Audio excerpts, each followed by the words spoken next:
Most people are worriers. Mahilig mag-alala, mahilig mamroblema. Worry robs so much peace and happiness. Ang ating pag-aaral ngayon, pinamaganda nating cure for worry. Matthew 6:31, si Jesus ang nagsasalita. So do not worry, saying, what shall we eat? Or what shall we drink? Or what shall we wear? So itong mga common worries, supplies, provisions, material goods, money.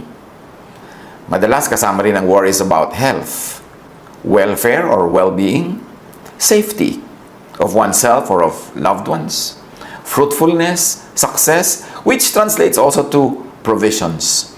Kaya naman gusto ng tao maging successful para meron siyang provisions, meron siyang pera, meron siyang dangal which could be monetized. Sa pagpapatuloy, Matthew 6:32, sabi ni Jesus, do not worry, for the pagans run after all these things, and your heavenly Father knows that you need them. According to Jesus, people who allow themselves to worry about these, to be overcome by worry about these, are people who do not have God. People who do not have enough faith in God.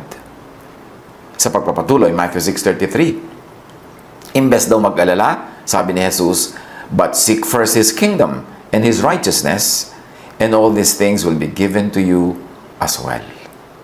At dito nagkakaroon ng napakaraming pagkakaiba-iba ng pagbasa, ng interpretation, hanggang sa application. Ano ba yung kingdom ng Diyos na ipinapahanap sa atin ni Jesus para daw hindi tayo mag-alala? Yun daw unahin natin, yung kingdom at yung righteousness. At pag inuna daw natin yung kingdom, yung mga pinag-aalalahan na natin, iniisip, we worry about, ay mapapasa atin din. Or yung bunga ng pagkakaroon ng mga bagay na yun na iniisip natin, mapapasa atin din. Which is peace, contentment, happiness, joy, pleasure, etc. So sabi niya, seek first His kingdom. At itong seek first His kingdom na ito, nag-e-echo, umaalingaw-ngaw sa itunuro ni Jesus na prayer or how to pray or what to pray for. Sabi niya sa Matthew 6:10, na bahagi ng tinatawag nating Lord's Prayer, ang prayer daw dapat should say to God, your kingdom come. Your will be done on earth as it is in heaven. So yung kingdom na pinag-uusapan dito, hindi yung kingdom na gusto ng maraming puntahan at maganda namang ibigin na puntahan yan. Pero ito yung pinag-uusapan sa Lord's Prayer, yung kingdom na pupunta sa atin. Sabi ng Tagalog prayer, mapasa amin ang kaharian mo. Sumaamin ang kaharian mo. Sumapit sa amin ang kaharian mo. Therefore, if that happens, your will be done on earth as it is in heaven. Masunod ang loob mo dito sa lupa, gaya ng nasa langit. Now, sa Luke 17:20-21, meron ding discussion si Jesus tungkol sa kingdom of God. Once, on being asked by the Pharisees when the kingdom of God would come, Jesus replied, the coming of the kingdom of God is not something that can be observed, nor will people say, here it is, or there it is, because the kingdom of God is within you, is in you, is in your midst. Tinatanong siya ng mga Pharisees kung kailan daw darating ang kaharian ng Diyos. At sinabi ni Jesus, aba, ang pagdating ng kaharian ng Diyos ay hindi isang bagay na nakikita ng mata, nasusukat. Sabi niya, hindi pwedeng sabihin, eto, o hayun. Sabi niya, kasi invisible ang kingdom of God. It is in you. It is within you. In other words, the kingdom of God that Jesus is talking about here is that reign of God in people's minds and hearts. The kingdom of God within the mind and in the heart. The kingdom of God in thought and feelings. Na pag nagpagharian tayo ng Diyos, pag dumating sa atin ang kaharian ng Diyos, yon ay tumatagos, tumatalab, nakikita sa ating iniisip at nararamdaman. Hindi ibig sabihin na wala na yung isang kingdom na gustong puntahan ng mga tao pagka sila sa makabilang buhay. No. Pero ang tinutukoy dito is this kind of kingdom that should come. The kingdom that is within us. The kingdom na laging sinasabi ni Jesus at nire-refer din ni John the Baptist that the kingdom of God is near. The kingdom of God, in fact, has come. It is the reign of God in people's hearts and minds. Na ang resulta, rest, peace, love, tranquility, calm. yung ganung mga feelings that are very positive and very beautiful. So sabi ni Jesus, the cure to such worry is faith in God. The cure to worry about things, about what you have, about your health, about your body, about what you will eat, what you will wear, the cure is faith in God. Is in having the kingdom of God within. Not in having what one wants, but in having godly thoughts and values. Yun ang kingdom of God. At pag nangyari yun, na ang pag-iisip ng Diyos ang takbo ng ating isip, ang kanyang nararamdaman ng ating nararamdaman din, ang pag-ibig niya ay naging pag-ibig natin, ang karunungan niya ay naging karunungan natin, magkakaroon tayo ng kapayapaan. Mag-ahari sa atin ang Diyos, mapapasa atin ang kaharian ng Diyos, at ang bunga nun, daig mo pa ang natanggap ang lahat ng wino-worry about. Daig mo pa na nandiyan na sa bahay mo, nasa bulsa mo na lahat ng inaalala mong dapat ay kailangan, dapat ay magkaroon, dapat ay maging sa'yo. Daig pa yon. Kasi ang bunga ay kapayapaan, kapahingahan, katahimikan. At hindi naman malayong bunga rin na magkaroon ka ng mga bagay na yun na kailangan mo. Dahil siyempre kung nabubuhay ka ayon sa pag-iisip ng Diyos, ayon sa kalooban ng Diyos, gagawin mo ang tama. Magtatanim ka para ka umani, at ikaw ay aani ng mabubuti sa mabuti mong itinatanim. Matthew 6:34, therefore do not worry about tomorrow, for tomorrow will worry about itself. Each day has enough trouble of its own. So sabi ni Jesus, think only of your needs today. Kaya tayo nag-aalala. Hindi naman yung today mostly ang inaalala eh. Kasi more often than not, meron naman nung pang today. Kahit medyo hindi kasing dami ng iniisip at gusto ng iba, meron pa rin. Meron pa rin, pero ang nag-aalala tayo talaga yung pang bukas, pang next week, next month, next year, next 10 years or more. Kaya nakakapag-alala because hindi mo naman control yung malayo. Pag inisip mo yon, ang magiging bunga lang ay pag-aalala, pagkabalisa, at takot. So sabi ni Jesus, think only of your needs today. Matthew 6:11, kasama din sa prayer na itinuro ni Jesus na component ng tinatawag nating Lord's Prayer, give us today our daily bread, or our daily rice, or our daily anything. Kung ano man ang pagkain sa kultura ng taong nagdarasal, sabi niya, give us today our daily bread. At hindi lamang ito, inuusal ng bibig na, give us this day our daily bread. Ibig sabihin din, itanim mo sa utak mo, na ang tunay na problemahin mo lamang at isipin yung pang ngayon. Ngayon, kaya mo. Ngayon, meron kang kakayanan. Ngayon, hawak mo pa ang panahon, hawak mo ang iyong lakas. So, madami kang magagawa para yung pang ngayon ay maisip mo. Pero oras na inilayo mo sa ngayon, dinala mo sa malayong future, worry ang magiging bunga niyan. So apply this to all concerns. Even to issues of aging, of sickness, even of death. Kaya marami mga tao nag-aalala kasi iniisip nila yung malayo pa, paano kaya pagtanda ko? Hindi mo nga sure kung tatanda ka o baka mamaya kunin ka na ng Panginoon at a young age, di ba? So bakit mag-aalala ka sobra nung malayo pa? Useless. Cross the bridge when you get there. Even of sickness, even of death. All of these are components of life. Ang mahalaga lang, di ba, during our lifetime, we minimize pain, we maximize pleasure, and we do the most good. And when the Lord calls you, go and meet your Maker. Hindi rin yan dapat problemahin. Nasa kamay yan ng Panginoon. So ang teaching ni Jesus, do not worry about tomorrow. Which really means, do not worry about what is beyond today.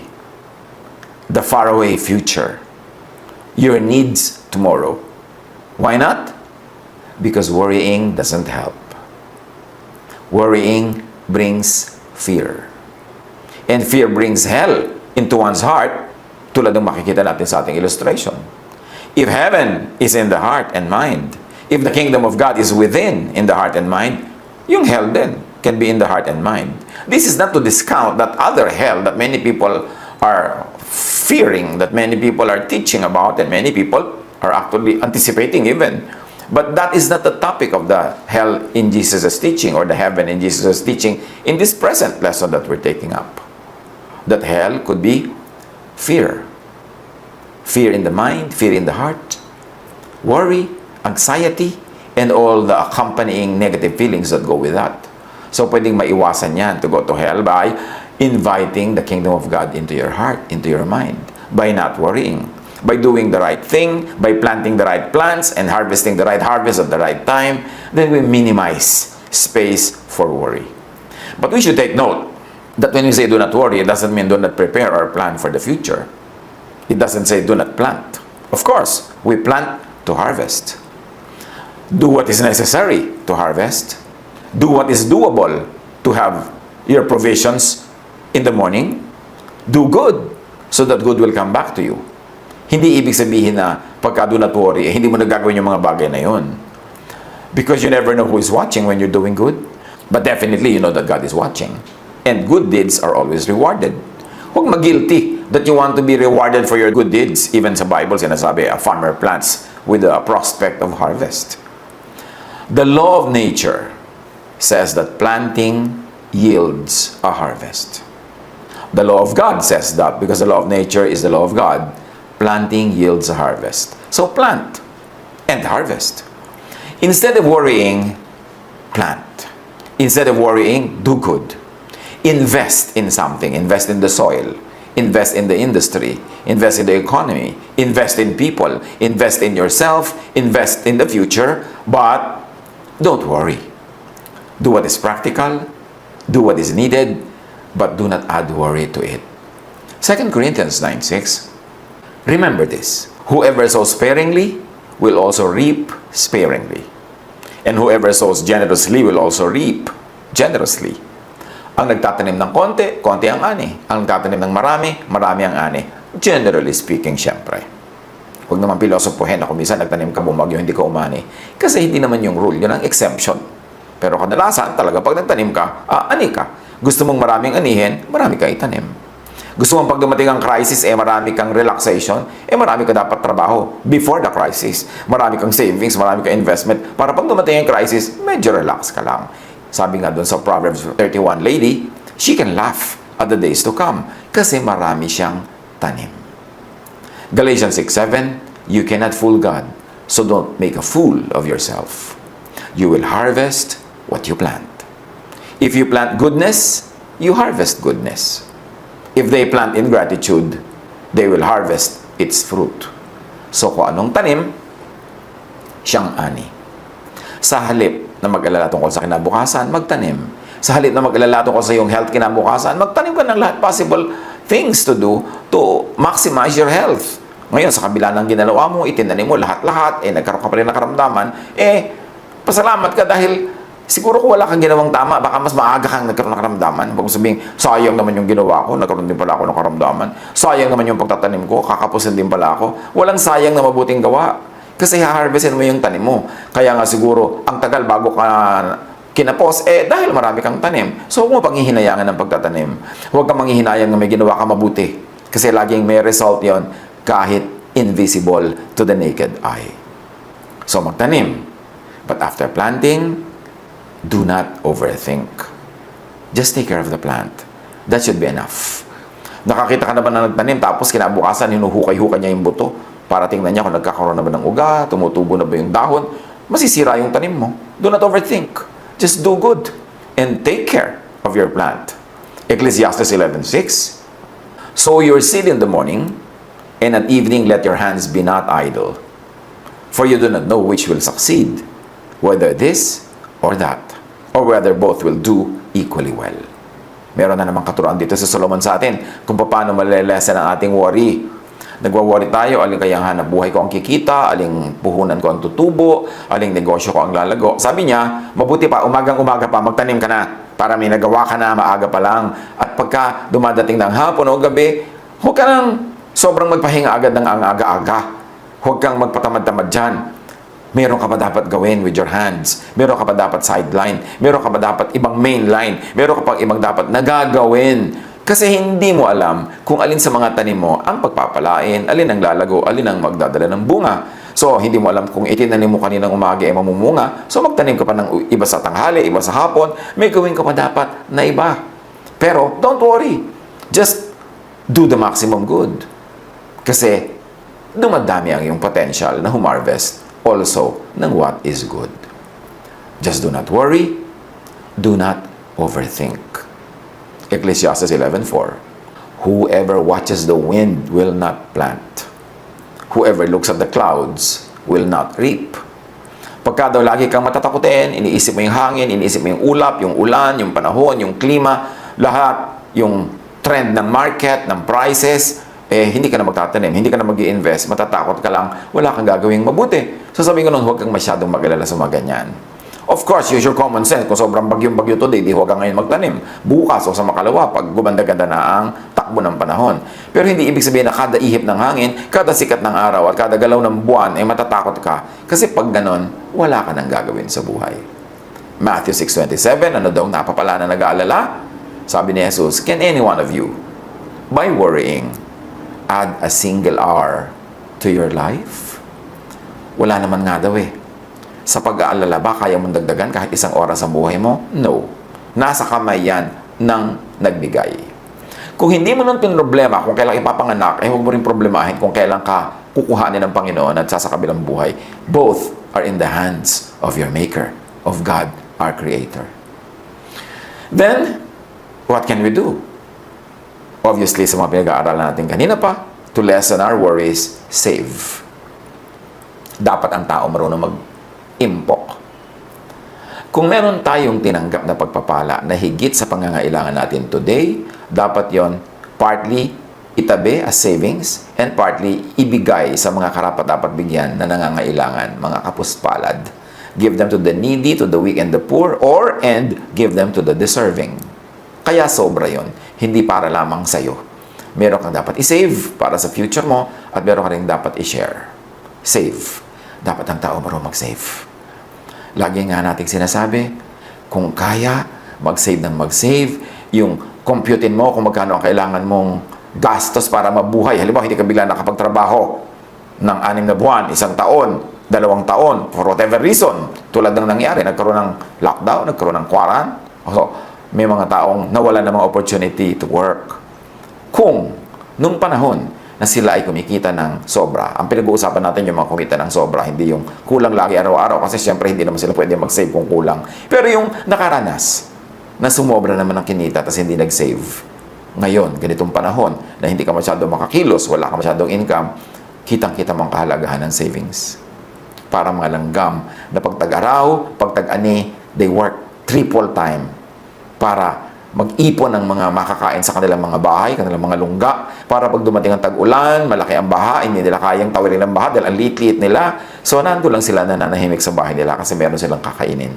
Yun ang kahalagahan ng may savings. Kung sakasakali, huwag naman sana na nadaanan tayo ng very challenging times na ito na walang savings at talagang nakaranas tayo ng challenges, next time around, if the Lord gives us another chance, kailangan mag-save tayo pag meron tayong extra income.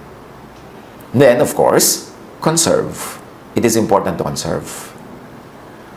Save and conserve. Because hindi mo alam kung kailan darating ang panahon na kapos, kulang, o hindi ka makalabas para magtrabaho.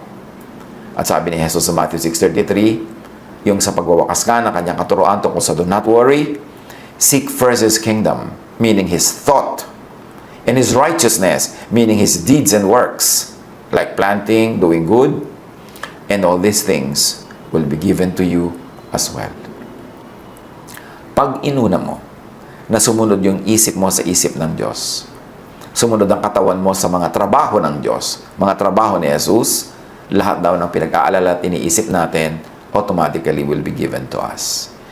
Ang pagtatamasa natin ng mabubuting bagay, naging mga gaganda at masasarap na bagay, ay bunga lamang ng kaluguran ng Diyos sa ating pagsunod sa Kanya at sa pagbibigay natin ng isip at puso natin sa Kanya upang siyang manahan doon, upang siya maghari, para tayo maging kaharian ng Diyos, Kingdom of God.